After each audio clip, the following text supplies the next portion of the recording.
Good morning बच्चों। आप सभी का एक बार पुनः online classes Tagore children academy Surajgarh में स्वागत है। बच्चों, इससे पहले वाली वीडियो में मैंने आपको लिम्फेटिक सिस्टम के बारे में बताया था और उससे पहले वाले वीडियो में डबल ब्लड सर्कुलेशन के बारे में बताया था। तो देखिए, लिम्फेटिक ब्लड जो सर्कुलेशन है उसी का एक तरह से सिस्टम होता है। लिम्फेटिक सिस्टम कंप्लीट हुआ था और उसमें मैंने जैसे आपको बोला था कि ब्लड सर्कुलेटरी सिस्टम बनता है, वैसे ही क्या बनता है, लिम्फेटिक सिस्टम बनता है।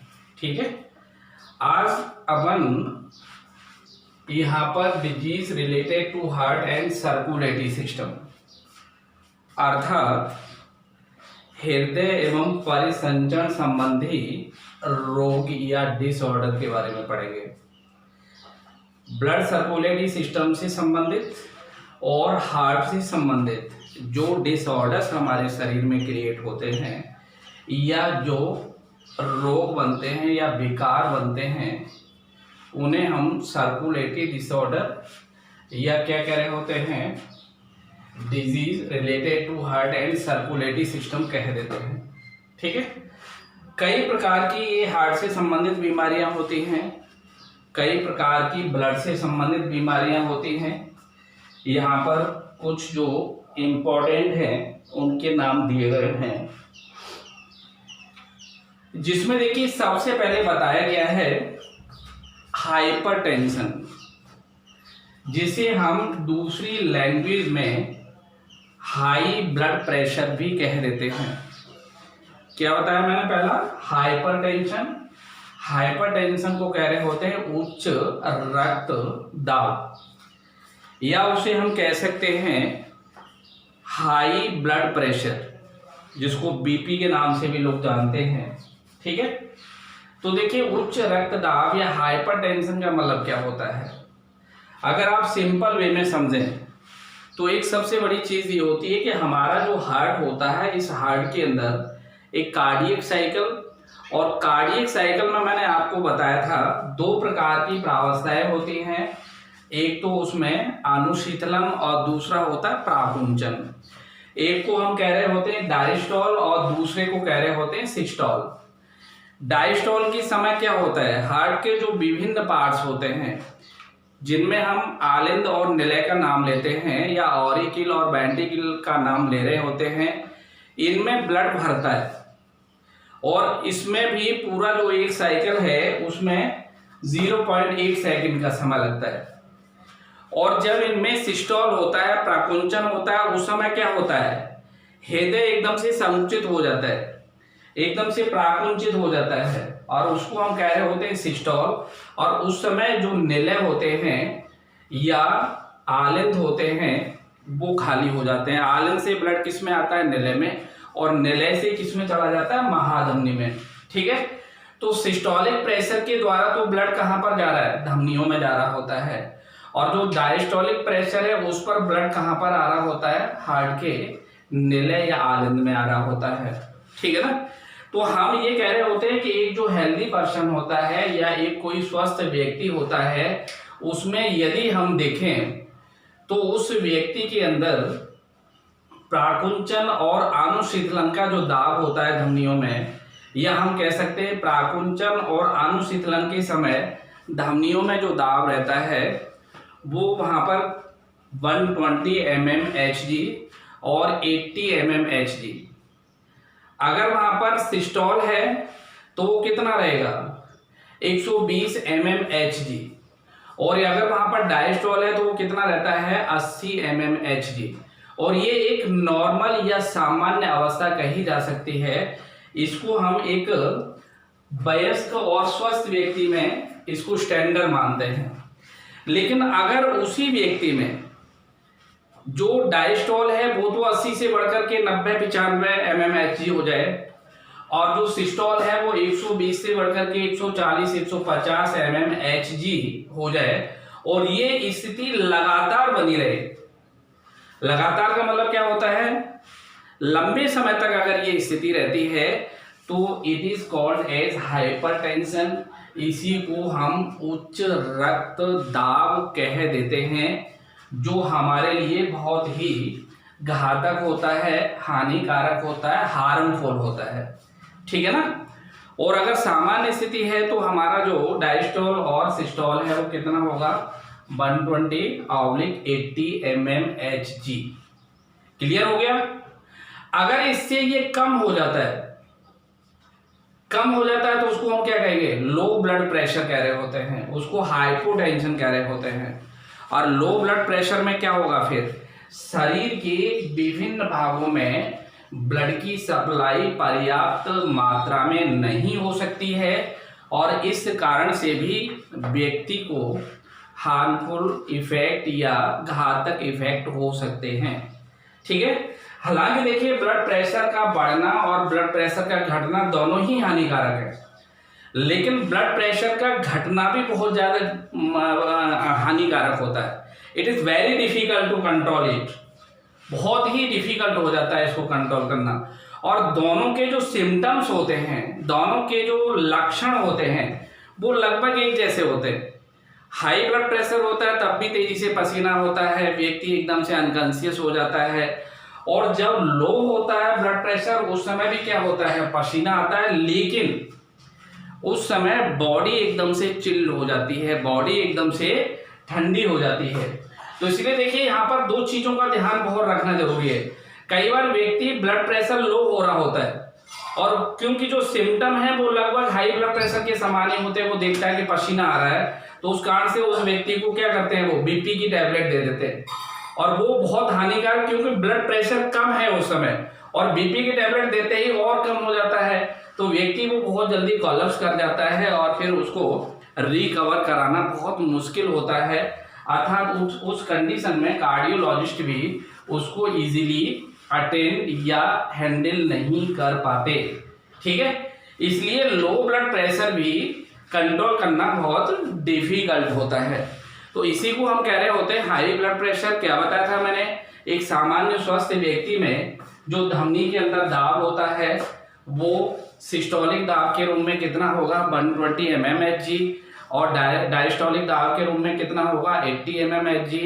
अगर ये अवस्था एबनॉर्मल हो जाती है, 120 की जगह 140 mmHg और 80 की जगह 90-95 mmHg हो जाता है, तो इसको हम हाइपरटेंशन कहते हैं। लंबे समय तक अगर ये अवस्था रहती है, ठीक है। कई बार हम कोई एक्सरसाइज करते हैं तब हमारी हार्ट बीट बढ़ती है, लेकिन वो छोटे समय के लिए होती है, कम समय के लिए होती है। लेकिन लगातार ये स्थिति रही तो हम उसको हाइपरटेंशन कह रहे होते हैं। तो देखिए, हाइपरटेंशन के कारण जो सबसे ज्यादा हमारे शरीर में इफेक्ट होने वाला ऑर्गन होता है, that is brain, that is heart and that is kidneys. अर्थात हमारे शरीर में वृक्क या गुर्दा, हार्ट या हृदय और ब्रेन या मस्तिष्क, ये तीनों ही प्रभावित होते हैं। ब्रेन तो इसलिए हम कह सकते हैं कि जो आपने पढ़ा होगा, कई बार ब्रेन हैमरेज हो जाता है, सेरिब्रल स्ट्रोक हो जाता है। तो ये जो ब्रेन हैमरेज है, इसमें हाइपरटेंशन का रोल बहुत अधिक होता है। ठीक है। अब देखिए, इसके बाद दूसरी बीमारी आती है CAD, coronary artery disease. Coronary artery disease का मतलब होता है वे धमनियां जो हृदय की भित्तियों को रुधिर पहुंचा रही होती हैं, उनको हम कह रहे होते हैं कॉरोनरी आर्टरी। इस अवस्था में या इस रोग में हम अधिकतर इसको आर्थेरोस्क्लेरोसिस के रूप में समझा रहे होते हैं। इसमें जो हृदय की पेशियों को रुधिर की आपूर्ति करने वाली वाहिकाएं या वाहिनियां प्रभावित होती हैं। उन वाहिनियों में क्या होता है, वसा का जमाव हो जाता है, क्या होता है, कैल्शियम का डिपोजिशन हो जाता है, या उसमें बहुत सारे रेशेदार ऊतक जमा हो जाते हैं। इस कारण से कॉरोनरी आर्टरी एंड उसकी ब्रांचेज कैसी हो जाती है, अवरोध उत्पन्न करना शुरू हो जाते हैं, उसमें अवरोध उत्पन्न हो जाता है। और इस कारण से आर्टरी की जो कैविटी है या आर्टरी के अंदर जो गुहाएं होती हैं वो सक्रिय हो जाती है, नैरोअर हो जाती हैं, और ब्लड की प्रॉपर सप्लाई नहीं कर पा रही होती हैं। इसको हम CAD कह रहे होते हैं। CAD के कारण दो तरह की बीमारियां हो जाती हैं, एंजीना पेक्टोरिस हो जाता है और सीएडी के कारण ही हार्ट अटैक भी हो जाता है। ठीक है, अब ये देखिए तीनों एक दूसरे से जुड़े हुए हैं, लेकिन थोड़ा थोड़ा इनमें डिफरेंस होता है, इसलिए हम इनको अलग क्या नाम है आइडेंटिफाई कर रहे होते हैं या एक्सप्लेन कर रहे होते हैं। ठीक, इसके बाद आता है हार्ट फेलियर। हार्ट फेलियर का मतलब क्या होता है? हार्ट फेलियर का मतलब होता है हार्ट की वह अवस्था जिसमें हार्ट शरीर के विभिन्न भागों में आवश्यकता अनुसार रुधिर की पर्याप्त आपूर्ति नहीं कर पाता। और जब पर्याप्त आपूर्ति नहीं होगी तो बताइए हार्ट की मसल्स या हार्ट की भित्ति के लिए क्या प्रॉपर वे में नरिशमेंट मिलेगा? नहीं मिल पाएगा। इस कारण से हम इसे अगर चाहे तो दूसरा नाम दे रहे होते हैं, इसे संकुल हृदयपात भी कह दिया जाता है।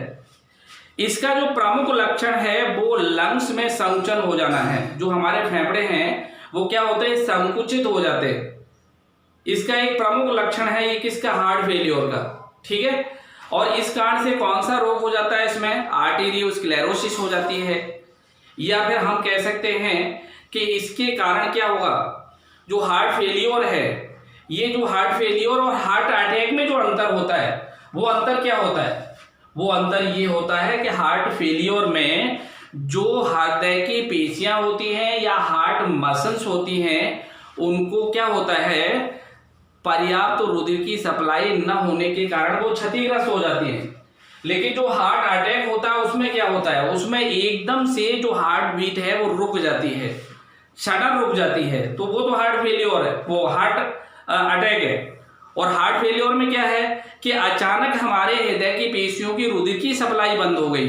अब जब अचानक रुधिर की सप्लाई बंद हो जाएगी तो हृदय की पेशियां कैसी होंगी? क्षतिग्रस्त हो जाएंगी, कमजोर हो जाएंगी, प्रॉपर काम करना बंद कर देंगी। जबकि हार्ट अटैक में क्या है?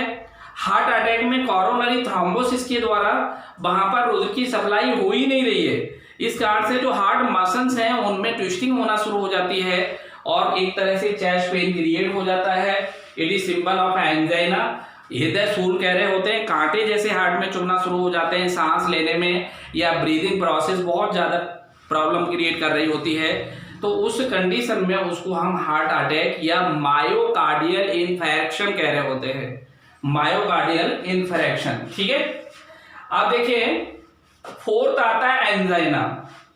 एंजाइना में क्या होता है? जो हार्ट की पेशियां होती हैं उनको रुधिर की प्रॉपर सप्लाई नहीं होती।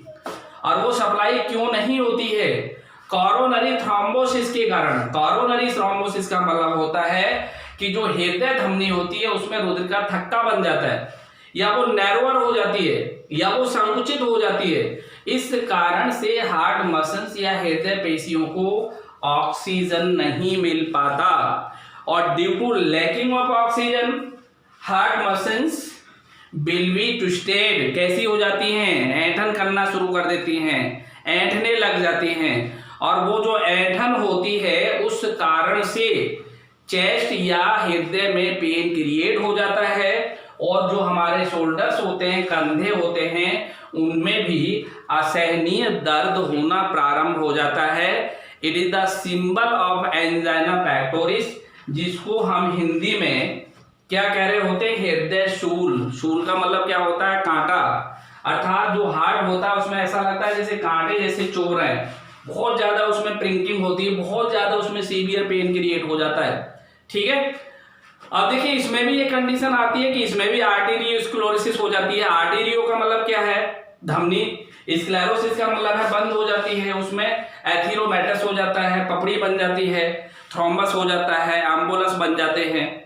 और ये जो रोग होता है ये स्त्री और पुरुष में किसी भी उम्र के दौरान हो सकता है, लेकिन अधिकतर यह रोग मध्यावस्था में और वृद्धावस्था में ज्यादा होता है, अर्थात 40 साल के पश्चात और फिर वृद्धावस्था में। ठीक है, लेकिन सामान्य रूप से आज के दिन ये माना जाता है कि किसी भी एज में और किसी भी फीमेल या मेल दोनों में इसकी संभावना हो सकती है। इसके बाद नेक्स्ट जो आता है उसको हम कह रहे होते हैं मायोकार्डियल इन्फेक्शन। अगर चाहो तो आप दूसरी भाषा में इसको हार्ट अटैक कह सकते हो, अर्थात मायोकार्डियल इन्फेक्शन को हम हार्ट अटैक भी कह सकते हैं। और इसमें भी सेम वही कंडीशन होती है कि जो हार्ट की पेशियां होती हैं उनके लिए प्रॉपर ब्लड की सप्लाई नहीं होती। क्यों नहीं होती है? कोरोनरी थ्रोम्बोसिस के कारण। कोरोनरी में क्या होता है, आर्टरी में धक्का बन जाता है और इस कारण से जो हृदय की पेशियां हैं वो क्षतिग्रस्त हो जाती है, कमजोर हो जाती है, ठीक ढंग से काम नहीं कर पाती हैं। दैट इज हार्ट अटैक या हृदय आघात। इसके बाद बोला जाता है कोरोनरी थ्रोम्बोसिस। बार बार ये वर्ड यूज हो रहा है। कोरोनरी थ्रोम्बोसिस का मतलब होता है हृदय धमनी में थक्का जम जाना। और जब हृदय धमनी में थक्का बन जाएगा तो आप बताइए क्या कोरोनरी आर्टरी प्रॉपर ब्लड की सप्लाई हार्ट की भित्तियों को दे पाएगी या पेशियों को दे पाएगी? नहीं दे पाएगी। इसीलिए एंजाइना जैसे रोग जो होते हैं वो कोरोनरी थ्रोम्बोसिस के कारण ही होते हैं। अर्थात हम कह सकते हैं कि जो कोरोनरी थ्रोम्बोसिस है इसके जो कॉन्सिक्वेंसेस होते हैं वो किस रूप में होते हैं? Angina pectoris and in the last heart attack. ठीक है। अब देखिए इसके पश्चात एक आता है जिसको हम कह रहे होते हैं कपाटीय रोग, बालबुलर डिजीज। मैंने आपको हार्ट का जब डायग्राम बताया था तब ये कहा था कि इसमें कपाट पाए जाते हैं, बाल्ब पाए जाते हैं, जहां पर आलिंद और निलय आपस में जुड़ते हैं। आलिंद निलय आपस में जिन कपाटों के द्वारा या छिद्रों के द्वारा जुड़ते हैं उनको आलिंद निलय छिद्र कहा जाता है। और उन छिद्रों पर पाए जाने वाले कपाट आलिंद निलय कपाट कहलाते हैं। राइट डायरेक्शन में आपको नाम दिया गया था ट्राइकस्मिड वाल्व, लेफ्ट डायरेक्शन में नाम दिया गया था बाइकस्मिड वाल्व या मीटल कपाट। एक वैज्ञानिक थे मीटल जिन्होंने उसको खोज लिया था। ठीक है। तो अगर कपाट में प्रॉब्लम हो जाए तो क्या होगा? निलय से जो रुधिर है वापस किस में जाना शुरू हो जाता है? आलिंदों में, ऑरिकल में। अर्थात ब्लड का डायरेक्शन हमेशा किधर होता है? ऑरिकल से वेंट्रिकल की तरफ। और क्यों होता है? क्योंकि जो कपाट होते हैं वो टेंड्री के द्वारा निलय की पैपिलरी मसल से जुड़ जाते हैं, इसलिए उनका जो खिंचाव है, उनकी जो डायरेक्शन है वो हमेशा निलय की तरफ रहती है। इसलिए निलय से ब्लड किधर नहीं जाता? आलिंदों में। कपाट वापस उल्टे नहीं होते किधर? आलिंदों की तरफ। लेकिन अगर बाल्बुलर डिजीज है, कपाट एबनॉर्मल हैं, तो क्या होगा? जो ब्लड का डायरेक्शन है वो वेंट्रिकल से ऑरिकल में होना शुरू हो जाता है। और ये अवस्था बहुत घातक होती है। क्यों? क्योंकि जो प्योर और इम्प्योर ब्लड होते हैं बोथ आर मिक्स्ड। दोनों कैसे होते हैं? मिक्सअप हो जाते हैं। और मैंने आपको बताया था कि हमारे ब्लड सर्कुलेशन की विशेषता होती है कि कहीं पर ना तो धमनियों में, ना आर्टरी में, ना हार्ट में प्योर और इम्प्योर ब्लड ऑलवेज एक दूसरे से पृथक रहते हैं, सेग्रीगेट रहते हैं, आइसोलेट रहते हैं, मिक्स नहीं करते। और अगर मिक्स करते हैं तो दैट इज क्रिटिकल प्रॉब्लम। ये बहुत ही असामान्य स्थिति हो जाती है उस व्यक्ति के लिए। ठीक है। इसके पश्चात देखिए एक आता है डिजीज जिसका नाम होता है क्या नाम है? Heart block. हार्ट ब्लॉक का मतलब क्या होता है? हार्ट ब्लॉक का मतलब ये होता है कि जो हमने आपको बताया था कंडक्टिंग सिस्टम हार्ट के अंदर, जिसमें मैंने कहा था कि ऐसे नोड होता है, एबी नोड होता है, इंटरनोडल फाइबर होते हैं, बंडल ऑफ हीज होता है और पुर्किंजे फाइबर होते हैं। इसमें ये कहा जा रहा होता है हार्ट ब्लॉक में कि जो हार्ट के अंदर या निलय के अंदर पाए जाने वाले बंडल ऑफ हिज होते हैं, हिज वैज्ञानिक का नाम है, अगर वो बंडल ऑफ हिज प्रॉपर काम नहीं कर रहे होते तो निलय में क्या होगा? गति नहीं होगी, निलय में संकुचन नहीं होगा। और जब निलय में संकुचन नहीं होगा तो बताइए परिसंचरण क्या होगा? ब्लॉक हो जाएगा, रुक जाएगा। क्योंकि निलय से धमनियों में ब्लड कब जा रहा होता है? जब निलय दोनों क्या करते हैं? संकुचित हो जाते हैं, प्राकुंचित हो जाते हैं। और वो कब होते हैं? जब सक्रिय विभव या इंपल्स या आवेग ऐसे नोड से इंटरनोडल फाइबर से एबीएन में होते हुए बंडल ऑफ हिज में आते हैं। और बंडल ऑफ हिज में आने के पश्चात कहां पर पहुंचते हैं? पुर्किंजे फाइबर। पुर्किंजे फाइबर के जो तंतु हैं निलय की भित्तियों में स्प्रेड होते हैं, फैले होते हैं। इस कारण से दोनों निलय एक साथ संकुचित हो जाते हैं और ब्लड एकदम से दाब के साथ किस में चला जाता है, धमनियों में चला जाता है। वही धमनियां क्या होती है, फिर फूल जाती हैं, जिसको हम पल्स कह रहे होते हैं। ठीक है, अब देखिए इसके पश्चात आता है रियूमेटिक हार्ट डिजीज। रियूमेटिक हार्ट डिजीज का मतलब क्या होता है, एक बैक्टीरिया होता है जिसका नाम होता है स्ट्रेप्टोकोकस विरिडेंस। स्ट्रेप्टोकोकस विरिडेंस के कारण जो हार्ट है उस हार्ट के अंदर इन्फेक्शन हो जाती है और इस इन्फेक्शन के कारण जो हार्ट के कपाट या बाल्ब होते हैं वो प्रॉपरली काम नहीं करते और जो हार्ट मसल्स हैं या जो हृदय पेशियां होती हैं दे आर सो वीक, वो कैसी हो जाती है, बहुत ज्यादा कमजोर हो जाती हैं। इस कारण से हार्ट काम नहीं कर पा रहा होता है, दैट इज हार्ट ब्लॉक। इसी को हम क्या कह रहे होते हैं, हृदय अवरोध कह देते हैं। क्या कहते हैं, हृदय अवरोध। इसके पश्चात आता है वेंट्रिक्युलर फाइब्रिलेशन। इसको हिंदी में बोला जाता है निलय तंतुकता। फाइब्रिल मीन्स तंतु, वेंट्रिकल मीन्स निलय, निलय तंतुकता। निलय तंतुकता में क्या होता है कि जो निलय के दोनों भाग होते हैं, right ventricle and left ventricle, ये दोनों एक साथ ही भरे जा रहे होते हैं, एक साथ ही संकुचित होते हैं। इट मीन्स डायस्टोल और दूसरा क्या बताया था मैंने, सिस्टोल, दोनों एक साथ होते हैं। लेकिन देखिए जब इसमें फाइब्रिलेशन हो जाती है तो निलय के दोनों भाग मीन्स राइट वेंट्रिकल और लेफ्ट वेंट्रिकल अलग अलग संकुचन करना प्रारंभ कर देते हैं। और जब अलग अलग संकुचन करना प्रारंभ करेंगे तो क्या होगा, अंत में उनका कोऑर्डिनेशन और रिदम ब्रेकअप हो जाती है, टूट जाती है। अंत में उनका समन्वय और उनकी जो रिदम होती है, लय होती है, वो टूट जाती है। और जब निलय की लय टूट जाएगी, उसकी रिदम टूट जाएगी, उसका कोऑर्डिनेशन टूट जाएगा, तो ब्लड का सर्कुलेशन प्रॉपर नहीं हो सकता। तो इसको हम कह रहे होते हैं ventricular fibrillation in the last pericarditis. क्या बोला जाता है, पेरिकार्डियाटिस। पेरिकार्डियाटिस भी बैक्टीरियल इन्फेक्शन के कारण होता है। देखिए जो हमारा हार्ट होता है उस हार्ट के ऊपर एक डबल मेम्ब्रेनस स्ट्रक्चर होती है आवरण के रूप में, उसको कहते हैं पेरिकार्डियम। पेरिकार्डियम को हिंदी में कहा जाता है फुफ्फुसावरण, और उसके अंदर जो कैविटी है उसको कह रहे होते हैं पेरिकार्डियल कैविटी। उस कैविटी के अंदर क्या भरा होता है, फ्लूइड, उसको कह रहे होते हैं पेरिकार्डियल फ्लूइड। पेरिकार्डियल फ्लूइड क्या करता है, हार्ट को एक्सटर्नल इंजरी से बचाता है, हार्ट को फ्रिक्शन से बचाता है, हार्ट को मॉइस्ट बनाए रखता है। लेकिन जब हार्ट के अंदर इन्फेक्शन बैक्टीरियल हो जाता है, बैक्टीरिया के कारण इन्फेक्शन होता है, तो जो पेरिकार्डियम है या हृदय के ऊपर पाए जाने वाले जो हृदय आवरण है, वो हृदय आवरण में स्वेलिंग आ जाती है, सूजन आ जाती है। और सूजन आने का कारण होता है पेरिकार्डियल फ्लूइड की मात्रा बढ़ जाना। और जब पेरिकार्डियल फ्लूइड बढ़ जाएगा तो क्या होता है, वहां पर जो हार्ट है वो भी बढ़ जाता है और इस कारण से हार्ट के ऊपर दबाव भी ज्यादा बन जाता है। और ये जो अवस्था होती है, ये अवस्था हमारे लिए बहुत ही घातक होती है। ठीक है ना। ऐसे देखिए आपने देखा होगा एक नाम आता है मेनिंजाइटिस, उसको हम कह रहे होते हैं मस्तिष्क शोथ। वो इससे संबंध नहीं है, लेकिन मैं इसलिए बता रहा हूँ कि वहां पर भी जो चारों तरफ झिल्लियां उनमें सूजन आती है और द्रव बढ़ जाता है। वैसे ही यहाँ पर भी क्या है, हार्ट के चारों तरफ जो आवरण है that is called as pericardium, और पेरिकार्डियम के अंदर भरा हुआ द्रव पेरिकार्डियल फ्लूइड है।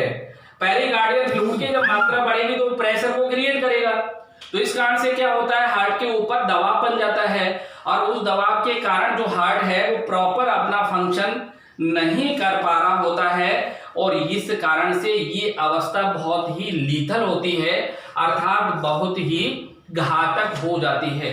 ठीक है, तो इस तरह से हम इसके सारे फंक्शंस को आसानी से बता सकते हैं।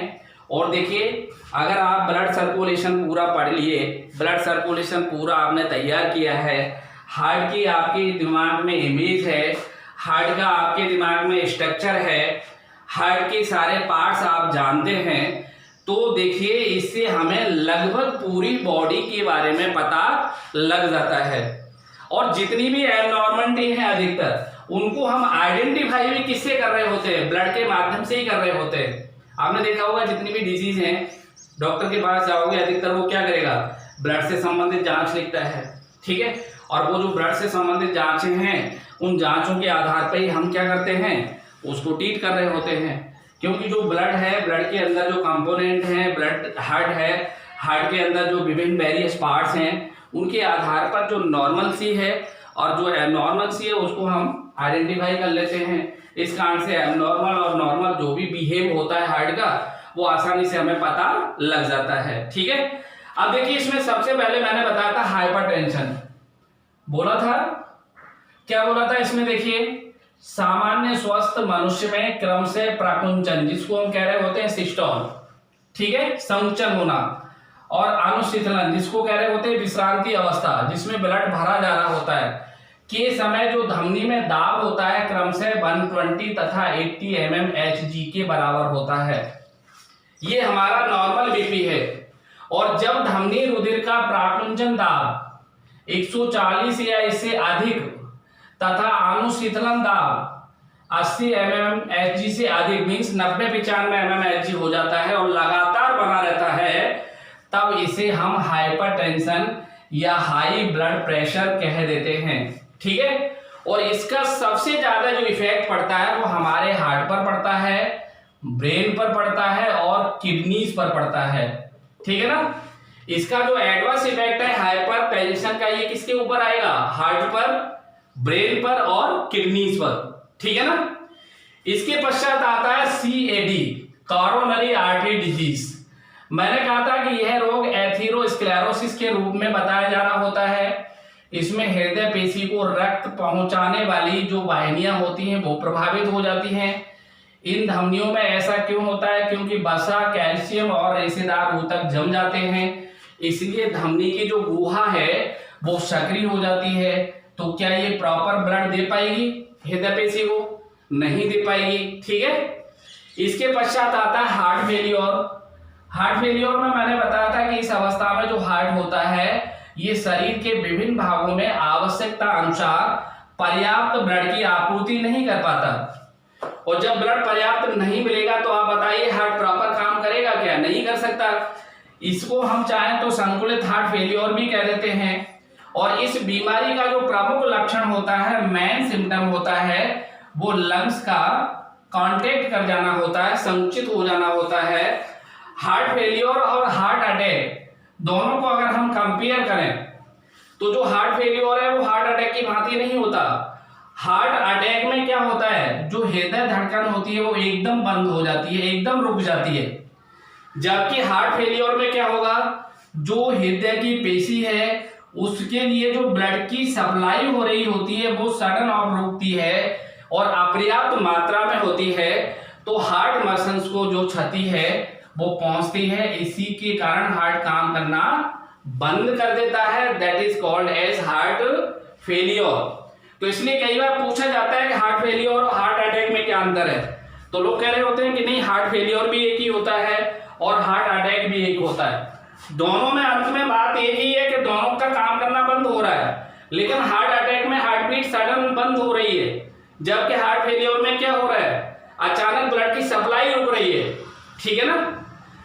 अब देखिए इसके बाद आता है एंजाइना पेक्टोरिस, जिसको हम हृदय शूल कह रहे होते हैं।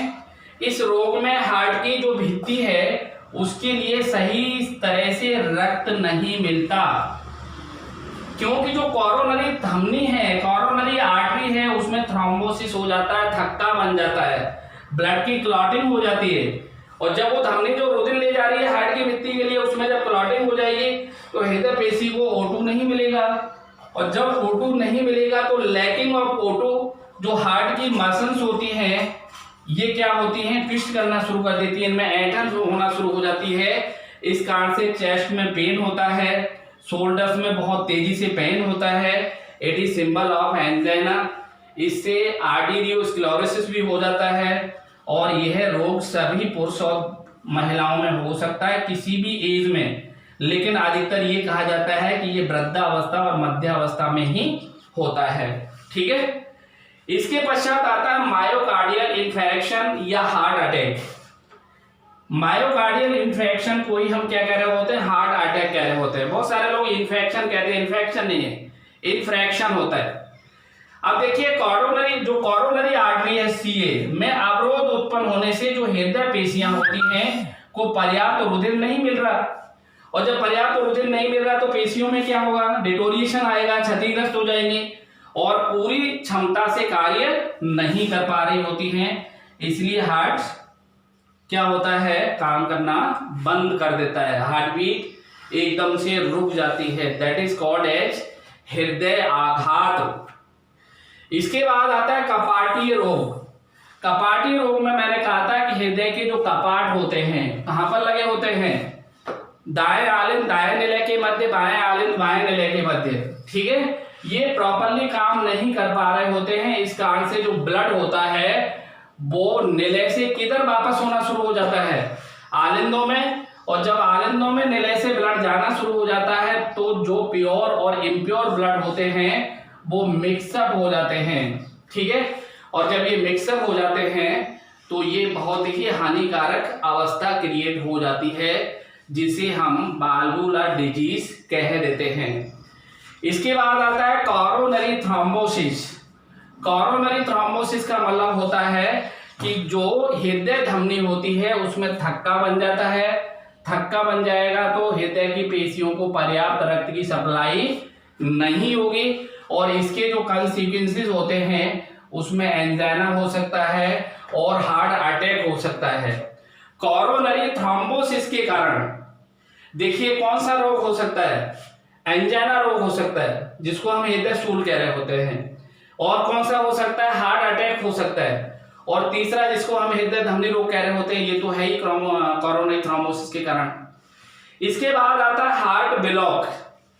ब्लॉक में क्या होगा, जो हमारे हार्ट के अंदर निलय में बंडल ऑफ हिज होते हैं, इन बंडल ऑफ हिज में ठीक तरह से काम नहीं हो पा रहा होता है, क्योंकि ऐसे नोड से आने वाले जो आवेग हैं वो निलय तक नहीं पहुंच पाते।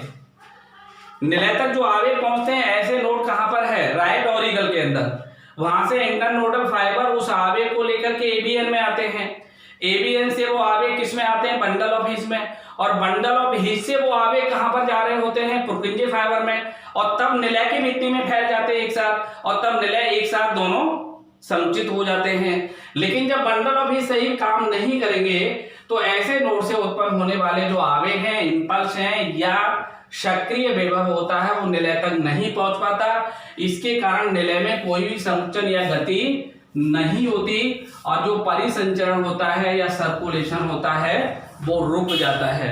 ठीक है, अब देखिए इसके कारण क्या होगा, हार्ट ब्लॉक हो जाएगा।